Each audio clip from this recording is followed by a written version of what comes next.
Good evening, everyone.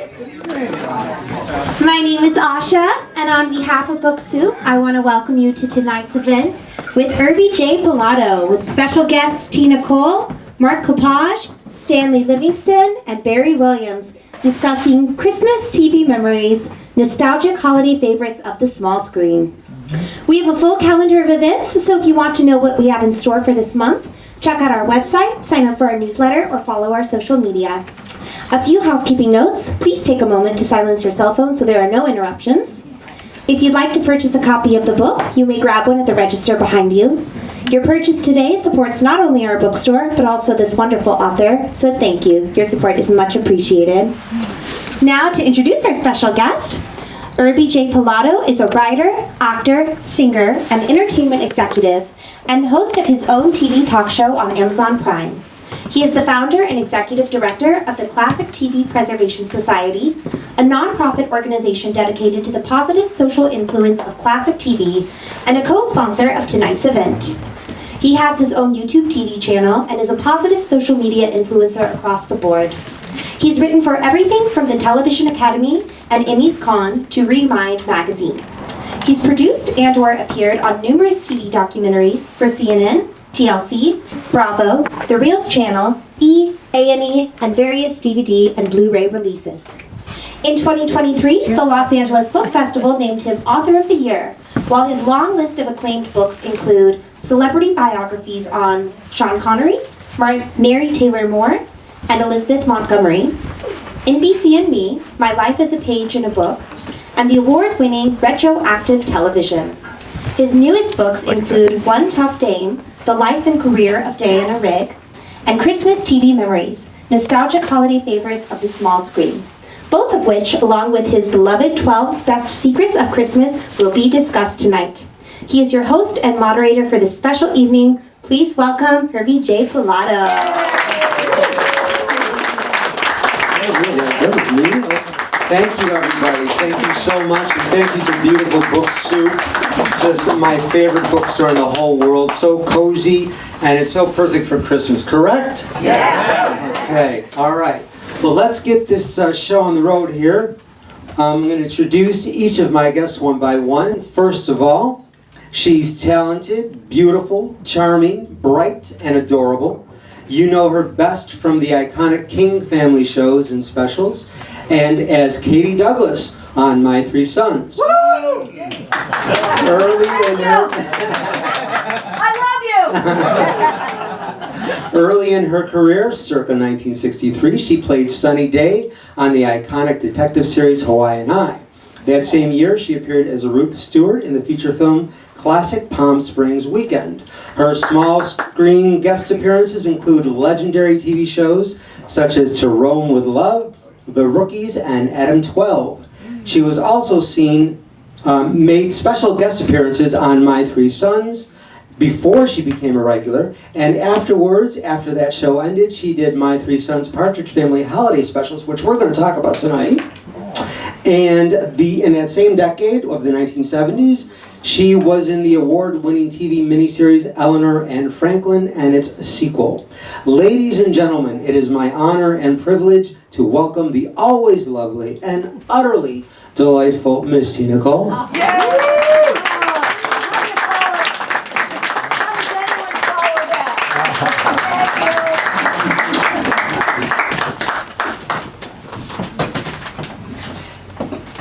My next guest, he began his career at 4 years old, underwater, as a member of the Water Babies on the show You Asked For It. At 5 years old, he was cast as the original neighborhood kid on The Adventures of Ozzie and Harriet, another one of my absolute favorites, for that iconic show's first 4 seasons. He was then cast in his most famous role as Chip Douglas on My Three Sons, which ran for 12 seasons. Following that adored family show, he appeared in several films, including, but in no way limited to, Please Don't Eat the Daisies, X-15 with Mary Tyler Moore, and How the West Was Won. His additional TV appearances include TV movies like Sarge, The Badge, or The Cross, and shows like Room 222, another favorite, and Lucas Tanner. Throughout his career, he's written, produced, directed, and edited countless commercials, music videos, and educational programs, as well as big screen films. Renowned for his kind and generous manner, and that is the truth, he founded the Actor's Journey video series, which brings distinguished and successful entertainment industry veterans together to create and present programs on the business side of acting. Please welcome one of the kindest guys in the industry, Mr. Stanley Livingston.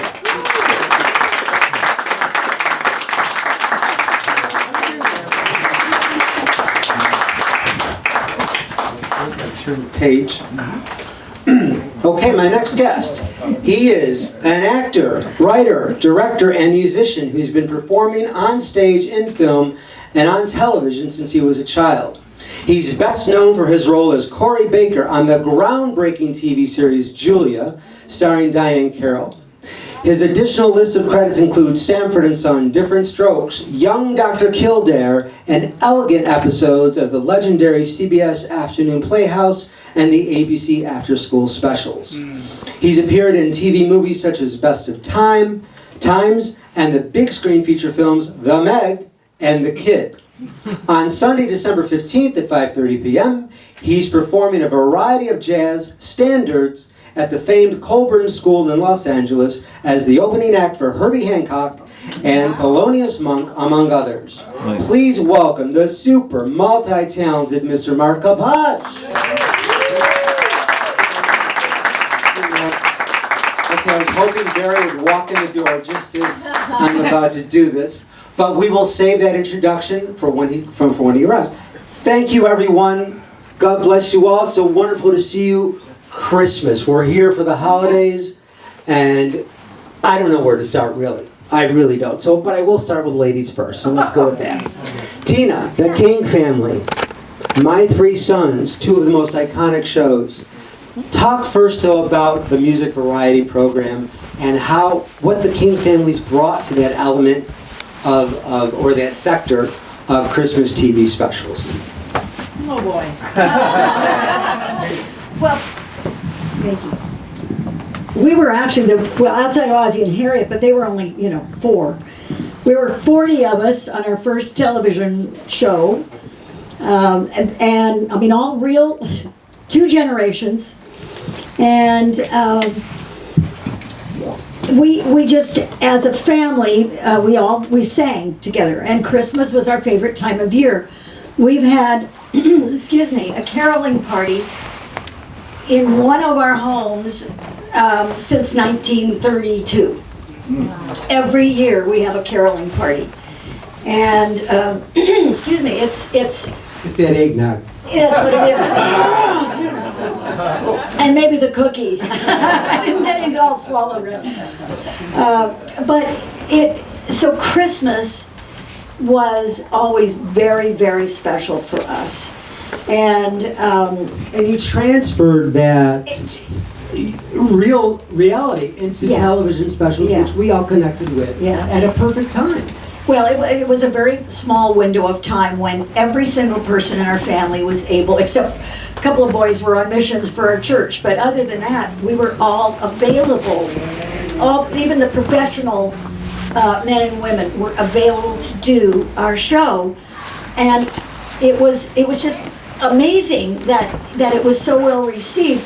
But we had Bob Mackey was our first. Our show was his first show. Way before Cher or Diana Ross or Carol Burnett. So he got his chops trying to fit 22 women of every different size and shape. And Marc, Bro, and Dee Dee Wood, who did Sound of Music, and Mary Poppins were our choreographer and director. So we filmed taped at the Hollywood Palace. So we had their whole crew. It was a magical time. Wasn't there a special thing that happened with someone in your family on the military? Would you talk about that? Yeah, that's everybody's favorite of our television specials, the scene. So my cousin Ricky, this was during Vietnam, and my cousin Ricky joined the Army and was in boot camp at Fort Ord, and we were filming our special. And we tried every way we could to get him out so he could just do the special with us. And they said, it can't be done, it can't be done. Well, my dad, who was our director, Bill Birch, at the time, had some connection. Got him out. They hid him for 2 days. And his mother was singing with, so his brother was playing piano. He became musical director for Sonny and Cher. He was playing piano. There was a picture of Ricky on the piano, and Alice is looking at it, and you can hear the voiceover.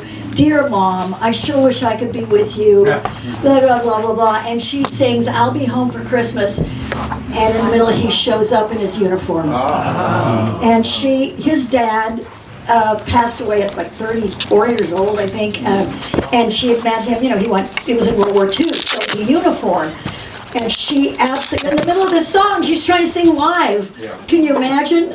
And she pulls his head up, and he's bald, and he's she just screams. And it was just everybody. Nobody knew. No one in the family knew. We were all sitting around watching this scene. So it was a real moment that you had in real life that actually happened on screen. Yeah, it was pretty special. Excellent, excellent. All right, we're going to talk with Stan a little bit here. Now, you guys worked together, of course, on My Three Sons, and we'll talk about that too. We do. But Stan, your first Christmas episode was on The Adventures of Ozzie and Harriet. Correct? Yeah. Okay, and they did like 14 seasons, and every year they did a Christmas episode except one, and they just reran it, I think. But tell us about that first Christmas episode on The Adventures of Ozzie and Harriet, which is the most realistic show. Well, as you know, My Three Sons, we never did many holiday shows. And Christmas we never covered for whatever reason. But actually my start in the business was on an episode of Ozzie and Harriet. I wasn't hired as an actor, but as an extra. And when they told me I was going to be an extra, I was thinking to myself, an extra what?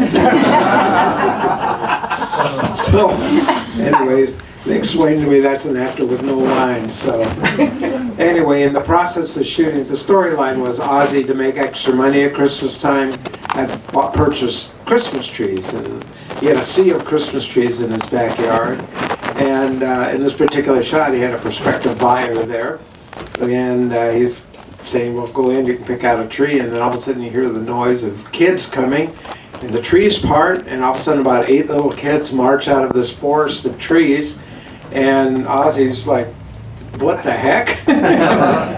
Anyway, we shot it, and then he decided to do something else. He took me aside and he said, son, he goes, could you say this line? And I, not being an actor, didn't know what the hell he was talking about, but it was a line of dialogue, so. That's because you were so cute. Yeah, I guess maybe that was it. But he told me what to say, and then he said, I'm going to put an X on the floor right here, but I don't want you to look at it. So just come towards me when you get to that X. Don't look at it, just look at me and say the line I told you to say. So we shot it again, and I said the line, and then turned and went, and then he moved the camera in closer, and that I figured out was going to be my close-up.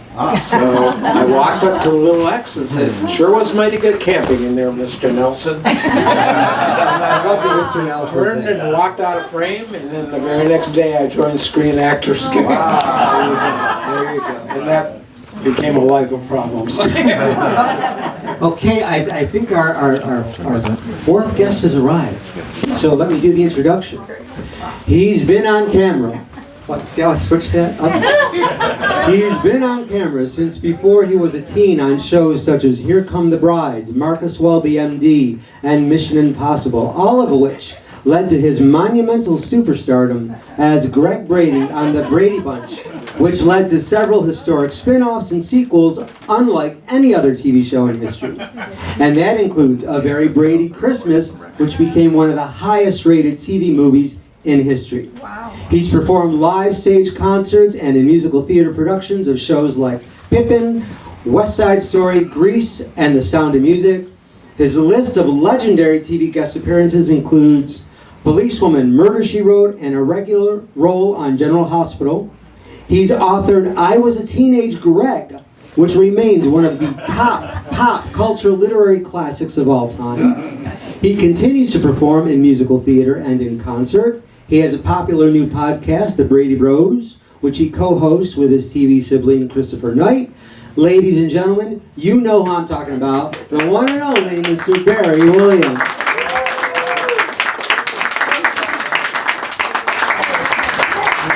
You get the high seat over there, Barry. Great, thank you. Well, it is nice And to be he's here. the tallest one. You want to trade? Would you like? Yeah, I could do that. Well, I'll be This happy. chair's open too, if you'd rather. Oh, you want to trade that? Whatever you guys want. Yeah. Just make a decision. Well, there are people all the way back there, so it's Yeah, okay. not too high. Here, okay, then we'll be then we'll be the same height. Hearing all that impresses me with myself. Okay, so I gotta say before we go any further, the 5th season opener of the Brady Bunch, where you guys, you have the group down and you're ready. You open with that song, Johnny Bravo. That's the Johnny Bravo episode. When I saw that episode, it was like the Beatles. I mean, am I right? When that 5th season began, it was magical. Okay, I just wanted to say that. All right. But you did a very Brady Christmas, of course. Yes. And it became, that led to the Brady's, correct? And Yes. the weekly series. Okay, just to give us a little bit of what that was about. Did you think it would become one of the most popular TV movies of all time? Oh, I've always been surprised when we've achieved a success, much less a landmark. But A Very Brady Christmas was the second highest rated television show of that entire year, of all 3 networks, which meant that we had 60 million people watching A Very Brady Christmas. And what happens is the network they know what to do. Keep going until you kill it. And so immediately they started looking for something else to do with the Bradys, because there had been a fascination with it, and it did lead to it actually led, to the Bradys, which is the grown-up version. The Brady something is what they used to call it. Right, where we had problems. And that's when the networks and I think the producers began to understand that our public, our audience, our brand is not about problems. Nobody cares or believes that Marcia's an alcoholic for 22 minutes out of 40. And then suddenly in the last 3 minutes, it's like, oh, I see the error of my ways. She's really gone that journey. Now the fact that she was alcoholic is completely different. But that's a completely different book, too. So it was remarkable, and then our Brady shows have continued to reinvent themselves. We had the Bradys, we had the movies, we had my own book, Growing Up Brady, in early 2000s, and The Brady Kids, and the HGTV special, which with a remodel of the Brady Bunch house, which started out as a one hour special and became 7 hours, and that was the highest rated show ever on HGTV. So really, it's the only show, I think, that has covered every format. Half-hour film, half-hour in front of an audience with the Brady Brides. They even did a stage show, feature film, our variety special, or series was the Brady Bunch variety. Right.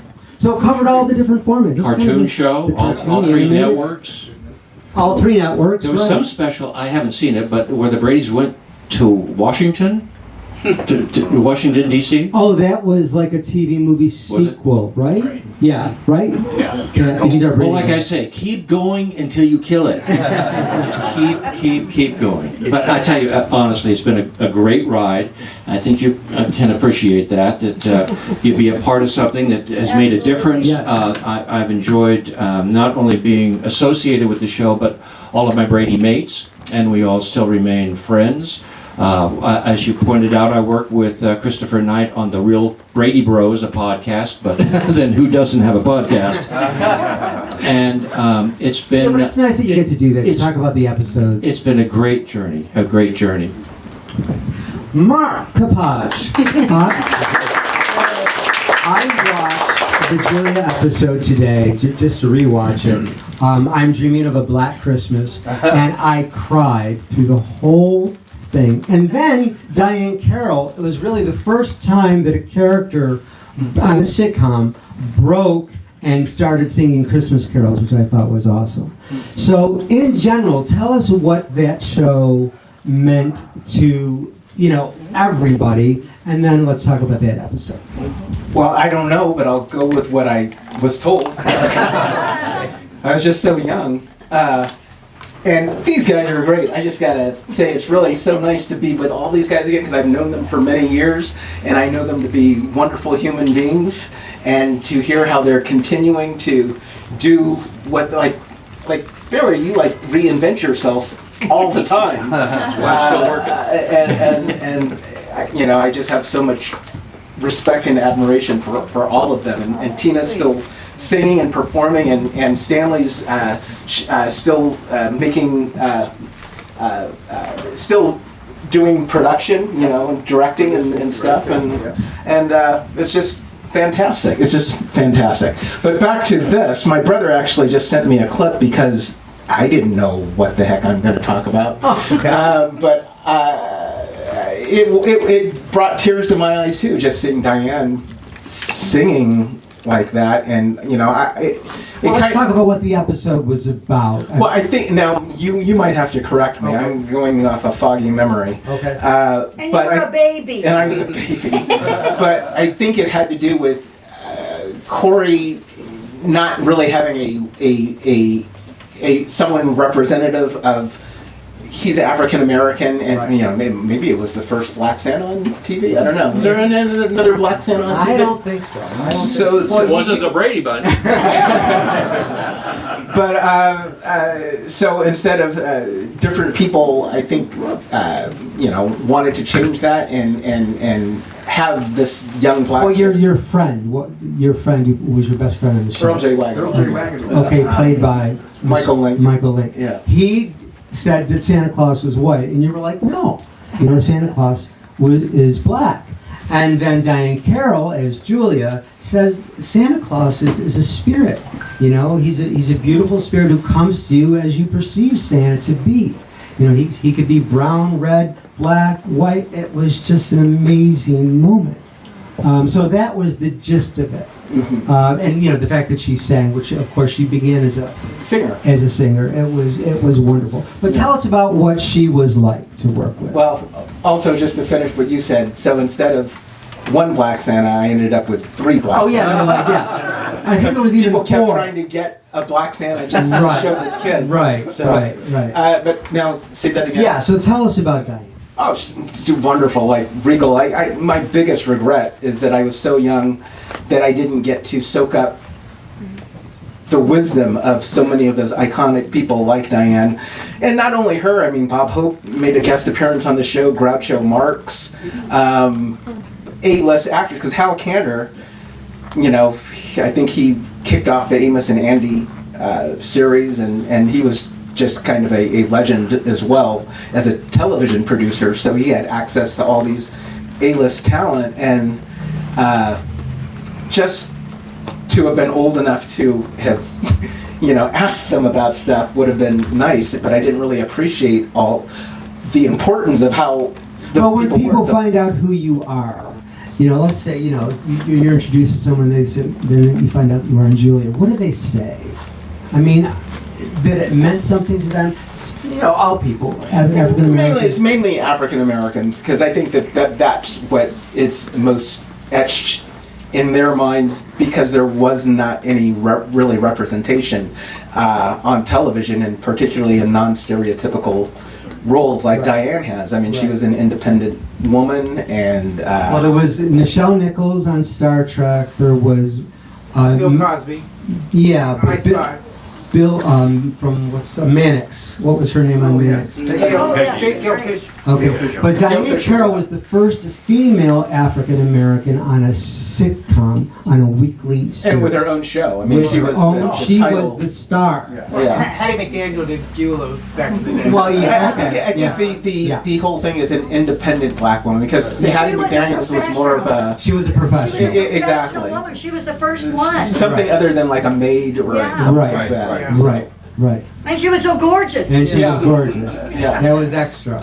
Yeah. So, okay, let's talk about let's see, so there's animated Christmas specials, there's variety specials, there's TV movies like A Very Brady Christmas, there's episodic, which began, A Very Brady Christmas was a sequel to the first Christmas Brady episode, right? Well, Where Florence sings. it was in And the Christmas episode of the Brady Bunch was in the first season. right, right. And it was significant for our series because up until then, we had gained no traction in our audience. We had a pleasant audience, but it wasn't picking up. And when we did the Christmas episode where Carol found lost her voice and found her voice, was able to sing, "Oh, come, all ye." That changed the ball game, and we were picked up for the next year after that, and the ratings began to decline. So that was very significant for us. But so that could have had to do with why A Very Brady Christmas was written some 10 years later. Well, not 10, maybe 5. Which would have been 72, and the A Very Brady Christmas was 77. No, Very Brady Christmas was 89. 89. 88. So 15 years. Oh, yes, I remember. I've been on the road a while. 15 years later. So it could have had some bearing on that. And that also was, yeah. All right, I want to ask each of you, though, which are your favorite, we'll start with you, Mark, which are your favorite animated Christmas TV specials, and why? Don't start with me. I like hardly even watch You television. don't watch Rudolph, Frosty? I'm trying to go into because it would have been when I was a kid. You didn't because watch television? Not out of any hate for it, but just because I'm just so busy with You were other working. things. I don't really have time to watch. Right. A lot of You weren't like television. Herbie J. Pilato, sitting on the floor for the 60s and 70s. But yeah, I can't even remember any. Okay, and then Rudolph, did you ever watch Rudolph? Oh, yeah, you're right. Rudolph with the red nose. Was it Burl Ives? Burl Ives, Yeah. this is the 60th anniversary of Rudolph. It's going to be on NBC tomorrow night on December 6th, 2024, exactly 60 years after it debuted on NBC on a Friday night, December 6th in 1964. So that was pretty major, and it's like my favorite. Yeah. It's my favorite. I'm with you. Okay, why? Why do you love it? I just remember watching it multiple Christmases and stuff. It was a real story. Yeah, yeah. I can't remember it, but I know I liked it, and it was something that came on annually, and I would watch that. I had a crush on Clarice. Remember Clarice? Rudolph's girlfriend. Okay, Stan. What? Well, by the time Rudolph came along, I think I was 14. I wouldn't be caught dead watching that. Yeah, everybody. But was. however, I liked Alvin and the Chipmunks. All right. Alvin! All right. I have to go with Charlie Brown. Love that one. That was fun every year for a while, until I was 14. Yeah. I still watch it every Christmas. Yeah, Charlie Brown? Brown said, yeah. Yeah, and it's pretty major in 1965 for a character Linus who could explain the true meaning of Christmas. I don't Didn't know. he do the whole thing of Luke? Amazing. From the Yes. King James version of the Bible? Yes, I mean that was pretty major. Oh, by the way, Rudolph. There is some controversy about Rudolph. The first half That's right. of the show, the elf is called Herbie. Okay. Halfway through, they switch it and they call him Hermie. We don't know what happened, but it's a very controversial thing. So I wanted to say that. Okay. Also, because he had antlers, didn't he? Who, the elf or Rudolph? No, Rudolph. Yeah, I mean, Yes. and only the girls have something. I have something is like all of Santa's reindeer. Okay, this is you a know, family event. Something about it. What is it? The antlers are female? Male. Oh! No, something, and so they were like, never mind. Let's go to My Three Sons. Okay.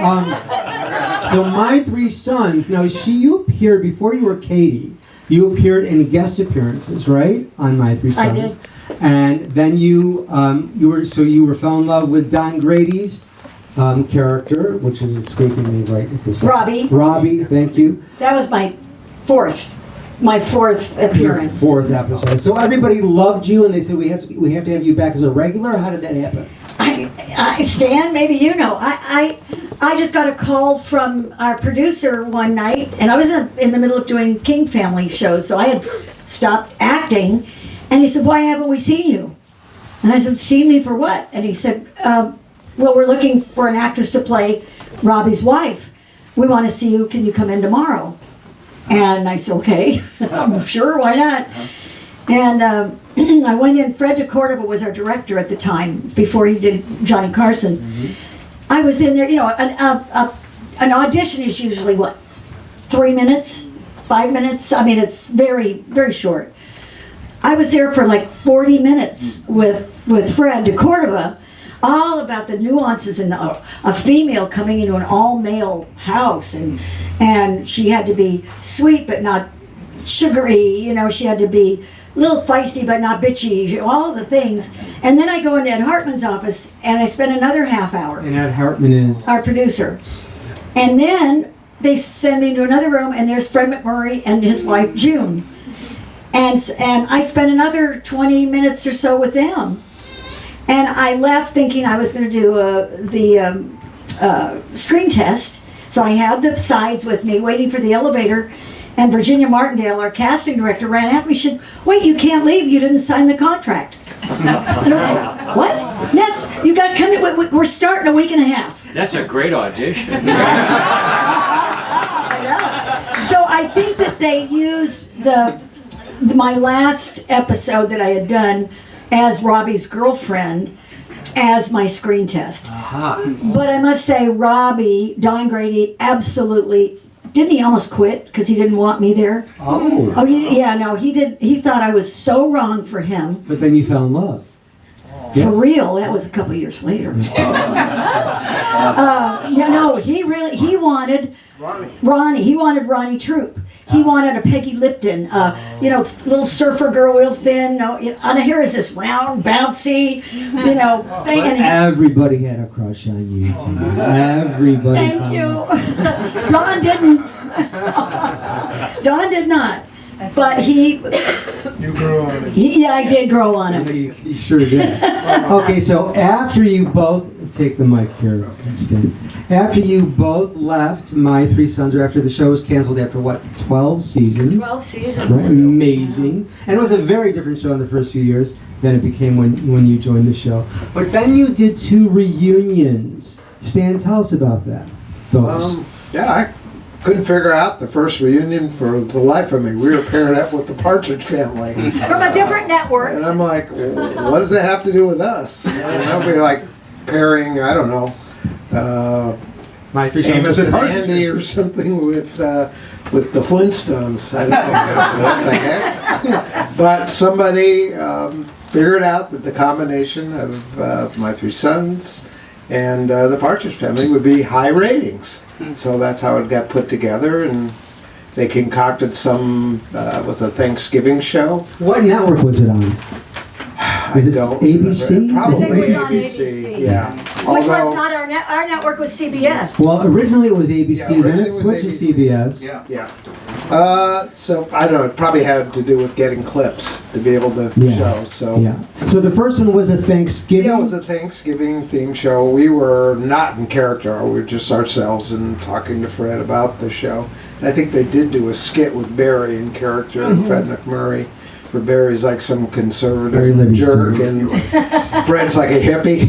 So I figured that one out. And then, we did another special. This was done actually right after My Three Sons, we concluded shooting the 12th season. So we just finished our 380th show. And you never did a Christmas episode, right? No Okay. Christmas. So these were episode. like reunions. And this again was not a Christmas show per se, where we were our character in Christmas. It was kind of a reminiscence about the show, and we were just ourselves. In fact, even my real life daughter was on. I brought her with me, and she's sitting there next. I think she's about 3-4 years old then. But you know what? Dodie wasn't in the show, which I never did figure why she wasn't. Yeah, Wasn't I she don't know. really? Dodie is. I don't know. No, she just like. She hasn't been included in a lot of things, but if you look back at those shows, she's great. She's great. I never appreciated how wonderful she was. Her comic timing.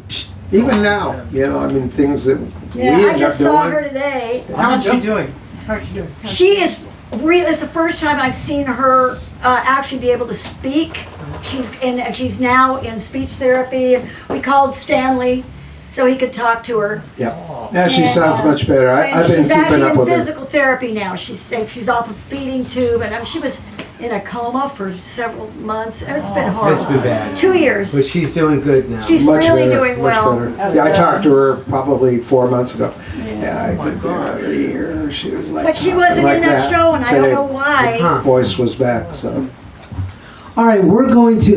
By the way, excuse my back here, everyone. Thank you very much, and my bald spot. Okay, we're going to bump up the lights and take some questions from the audience. Yes, sir. You had your hand up first. Yes. Well, first of all, thanks to all of you for entertaining us for all our lives. And Marc Copage, I saw you back in 1968 when you were the special guest at the opening of a Wallach's Music City record store in Buena Park. And I still have a little card, a color picture card that you were giving out with your autograph on it. So nice to meet you again after all these years. Well, nice to meet you as well. That's a great memory. Yes, and I, many years ago, got to interview Hal Cantor, and he was wonderfully funny. He let us into his lavish home and let a couple of guys ask him about his multi-decade career. And also for Tina and for Stanley, I was wondering if you would have any memories of William Frawley and William Demarest. We differ here. Tina wasn't on one. No, I know, right. I But you did. were on Yeah. as some other person. Yeah, I was a different character, but I worked with Yeah, Frawley, but that's not. true. Yeah, I mean, I worked with him every day, and even before I did My Three Sons, I was aware of him as an actor because I watched I Love Lucy. I played hooky as often as I could to watch that show. He was my favorite character. I just loved his cantankerousness, I guess. And when I found out he was going to be the grandfather on the show, I was thrilled. Both my grandfathers, I never met them. They had expired by then. And so about a year into the show, I made it my mission to make him my grandfather. And finally one day I just came straight out and asked him, I said, Bill, would you be my grandfather? And he's like, sure, kid. And then we smoked a cigar. And I had a drink over it at lunch. Can't say he was the best influence, but he was sure a lot of fun. So, Tina, though, now, were you in a black and white episode? Yeah, I was in three black and black whites. and whites, okay. And yeah, 3 black and whites, and I worked with Frawley. I didn't care for him because by that time he was almost done. he was quite an alcoholic, and he was kind of a womanizer. He was kind of gruff, and so when we were asked this on the CBS morning show one time, and I went, "Oh yeah, Demarest," and all the boys went, "Frawley." So it was like, because he would take them to ball games. He was surfboards, and I mean he was buddies. I guess you did pranks on we did a lot Vivian of Vance with him. They got him in cahoots. And, There was an issue there. but when I really got on board, William Demarest was crusty on the outside and just a warm marshmallow goop on the inside. The sweetest man. He was a lovely family man. You could say one word and he could probably talk for 20 minutes about all the experiences with that one word.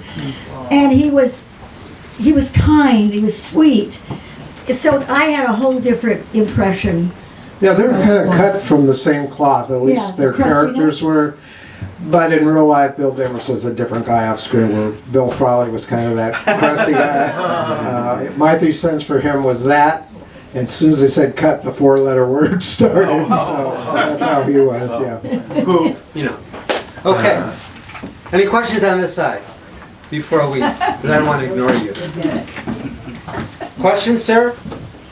Okay. All right. Yes, sir, in the back. Me? Yes. Okay. I'm Pierre, your agent. or me in the back. My question is for all you guys. You know, it's tough to see a Christmas show, and when you know that you shot it so many months before.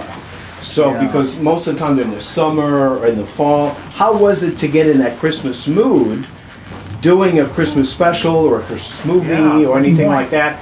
So tell me how they would get you in that mode of Christmas so far in advance. I'd like to hear that.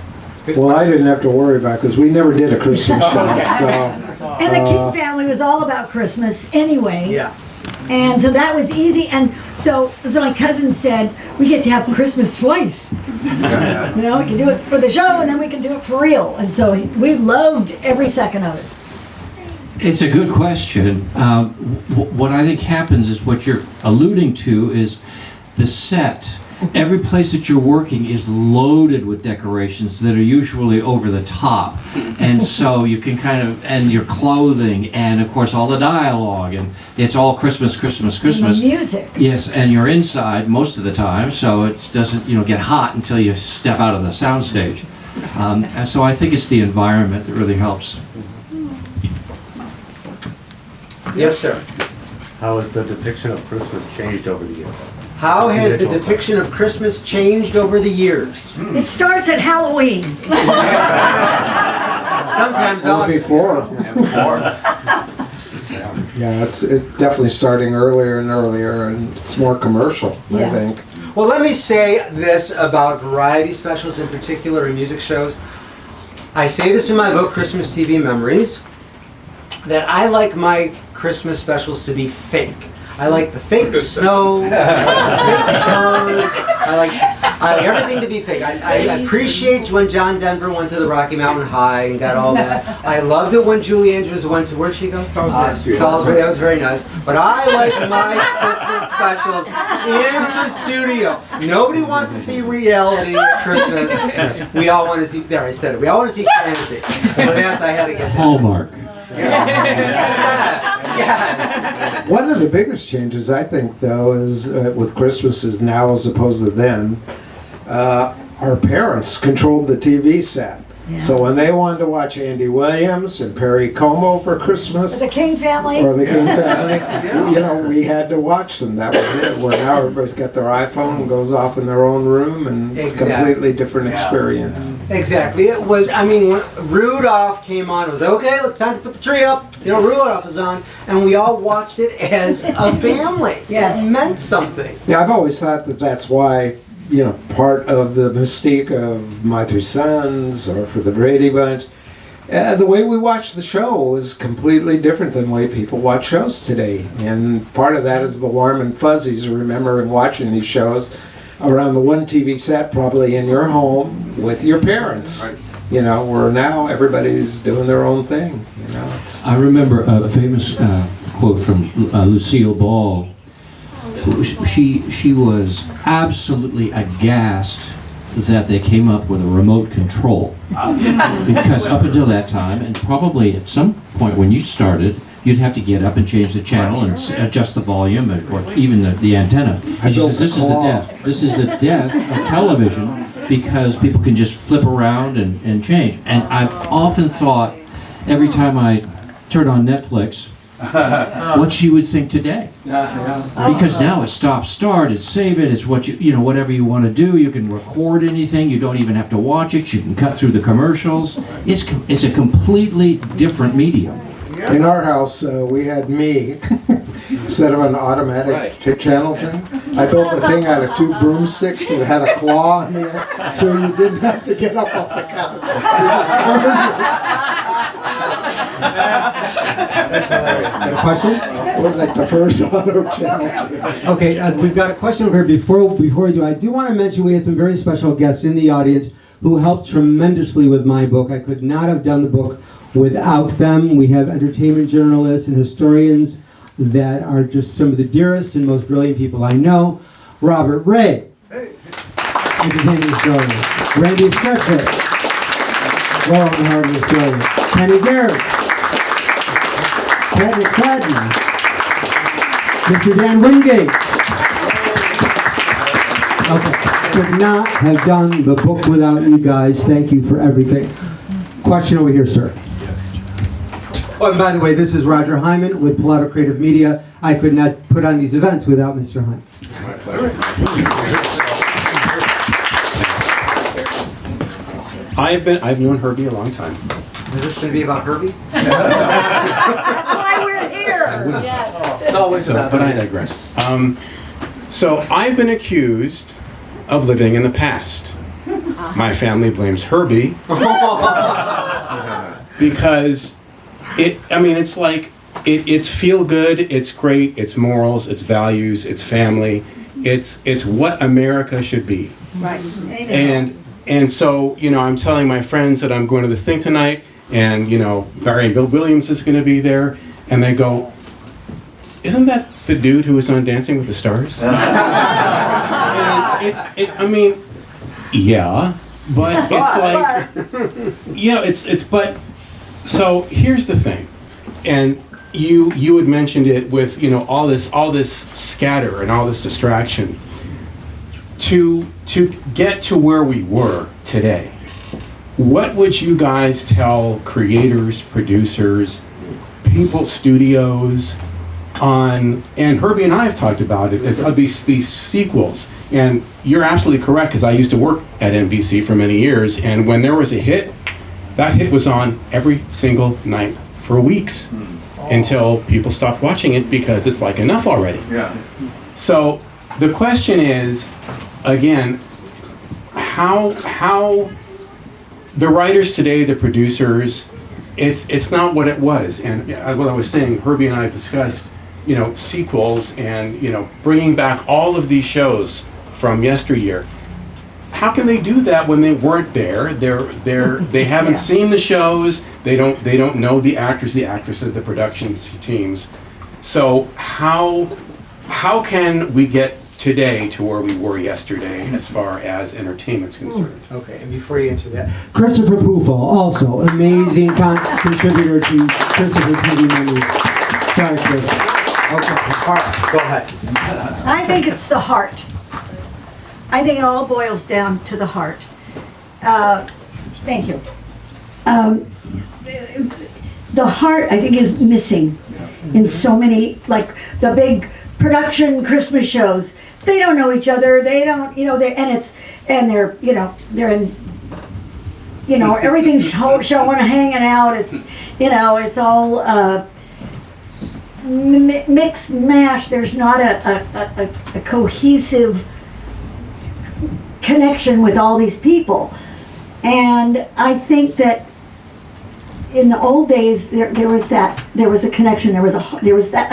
I can say it again. The heart. And I think if we could get back to that. How? Yeah. How? Well, the problem is that there's no education. The people who are coming up today, they're very talented. There's a lot of talent out there, but there's no education on how to tell a story and how to do direction and even how to act. I can't understand a lot of what people are saying today, unfortunately. But go ahead, Jay.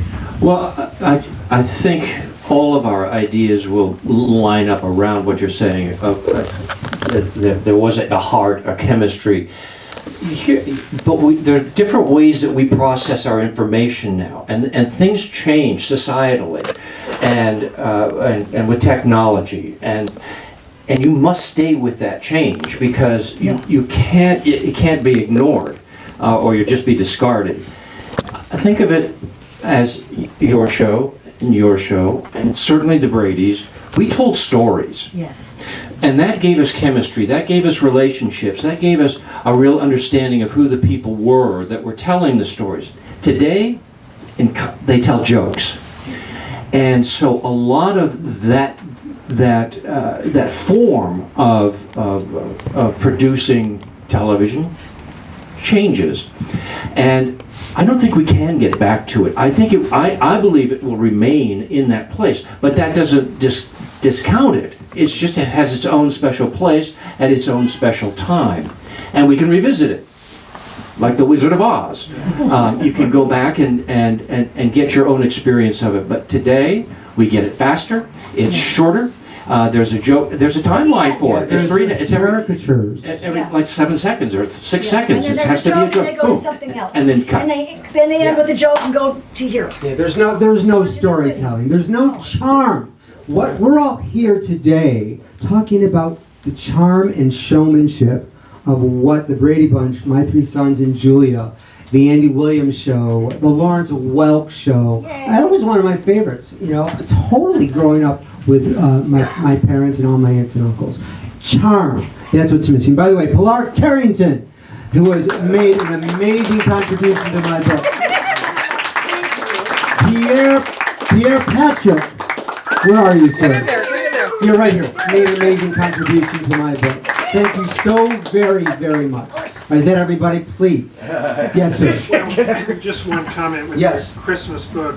I think the importance is giving us a safe space to connect to our childhood innocence again. When I think about stuff like The Gathering or Santa Claus Comes to Town, those simple, beautiful stories, putting one foot in front of the other to come up with transfer all these simple messages that if you give yourself permission to reinvigorate yourself, I think that would solve a lot. I have a theory about that too, with writing and the kind of stories we see now. There's a big difference in the writers that wrote the scripts back then, as opposed to the writers who wrote the scripts now. These were people back when when the scripts were written for My Three Sons, and probably the Brady Bunch, Julia. These are people that had lives before they became TV writers. They did something else in the real world and somehow segued into writing and brought some of that reality. People writing today, they grew up probably when they were 10, they decided they want to be a TV writer and watch TV 24 hours a day till they became one. And they're bringing that artifice that they've watched by going, oh, I know that, I saw that show, I saw that show. So you're just seeing everything rehashed over and over again, but it's artificial, as opposed to people that have really led their lives. You could have been in World War II and then you became a writer. You could have been a journalist and became a writer.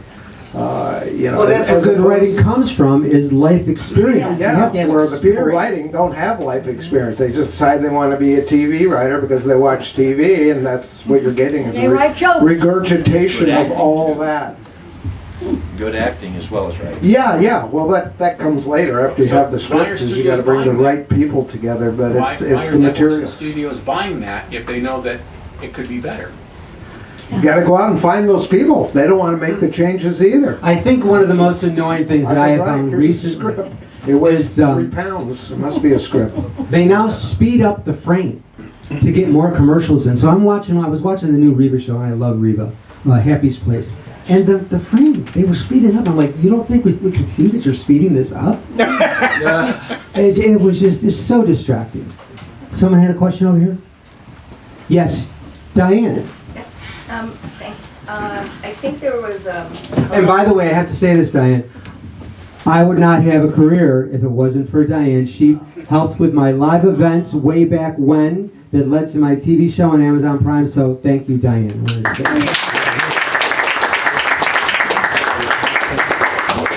my honor, but you would have done it totally and completely on your own. We just opened a door.